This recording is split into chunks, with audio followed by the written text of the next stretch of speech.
harus bayar, harus beli, mahal.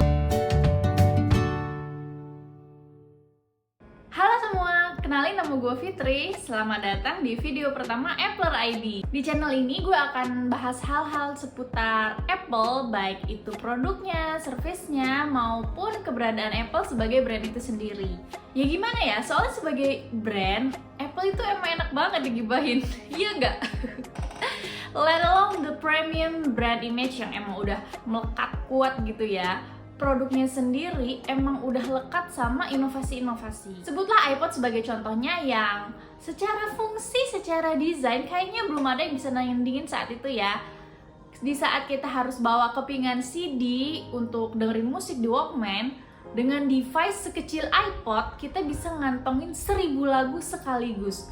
That was epic pada masanya gitu. Selain itu, iPod juga bawa pengaruh besar buat digital music market. Soalnya saat itu dengan adanya iPod itu semacam kayak melawan pembajakan, illegal downloading. Karena untuk dengerin lagu di iPod, kalian harus bayar via iTunes gitu kan. Harus purchase lagunya, harus beli lagunya via iTunes.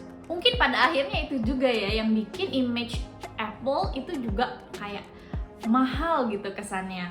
Gue inget banget dulu ketika gue belum pakai iPhone, salah satu konsideran gue pada akhirnya nggak mau atau nggak kepengen pindah atau memakai iPhone adalah karena itu tadi harus bayar, harus beli, mahal. Tapi makin kesini dunia tuh kayak semakin aware gitu ya sama illegal downloading, sama musik-musik yang kita unduh secara ilegal. Terus penetrasi mobile internet juga kayaknya kan makin kenceng ya. Sekarang semua orang tuh udah punya handphone dengan paket internet, kuota internet yang tak terbatas gitu. Kayaknya konsumsi untuk entertainment, untuk games itu tuh meningkat pesat. Jadi lambat laun orang itu udah terbiasa ngeluarin uang lebih untuk komunikasi, untuk entertainment, baik untuk pulsanya, kuotanya maupun untuk subscription-nya. Tapi dengan tren yang seperti itu, nyatanya Apple itu nggak turun kasta jadi punya brand image yang murah gitu. Karena pada kenyataannya device-device yang dijual sama Apple tetaplah mahal. Misalnya harga iPhone dibandingkan dengan handphone lain yang pasti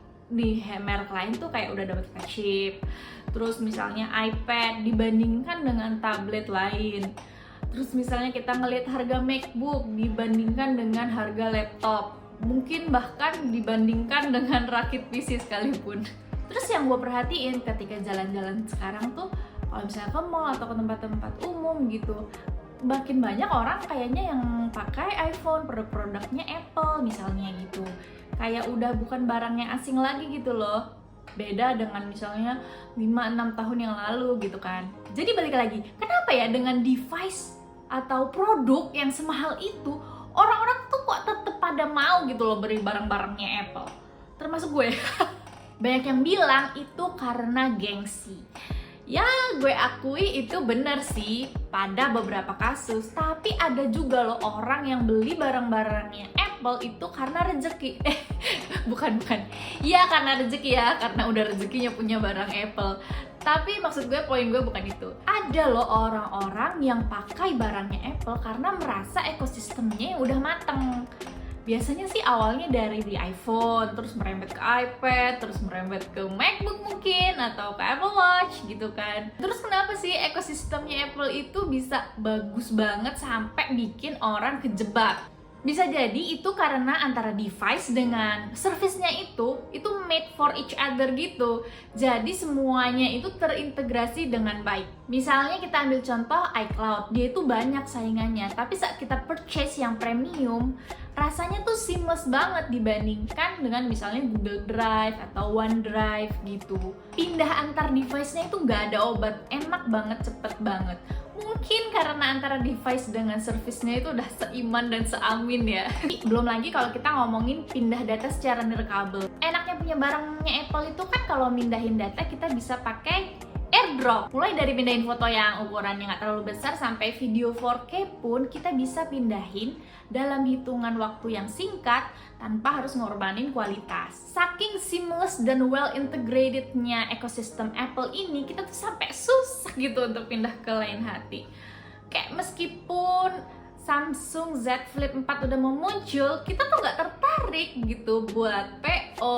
Ya itu sih karena nggak punya duit mungkin ya.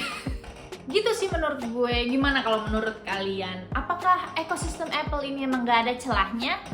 Nah, nantikan pembahasannya di video-video selanjutnya ya. Jangan lupa like kalau kalian suka video ini, dan klik subscribe dan nyalain lonceng buat support gue supaya semangat bikin video-video berikutnya.